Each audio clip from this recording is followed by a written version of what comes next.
Tamil Nadu Legislative Assembly Election, 2016. Abstract.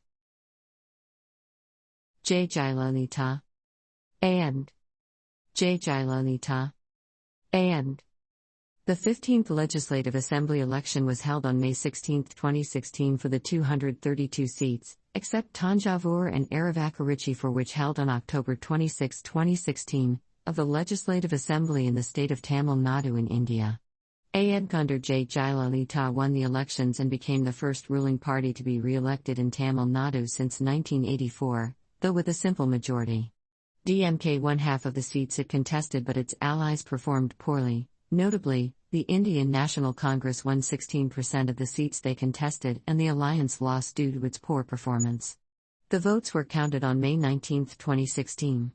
In the previous election in 2011, AND, under the leadership of Jayalalitha, won a thumping majority and formed the government, while DMDK chief Vijayakant served as the leader of opposition until January 2016. This was the last election that J. Jayalalitha and M. Karunanidhi contested, as they both died in 2016 and 2018 respectively. This project compresses information gathered from Wikipedia in video format. Why should I watch it? Studies prove that reading while listening improves comprehension, increases speed as well as expands vocabulary and enhances fluency. Provide your feedback on the comments section. Support the channel by subscribing and liking the video, thanks.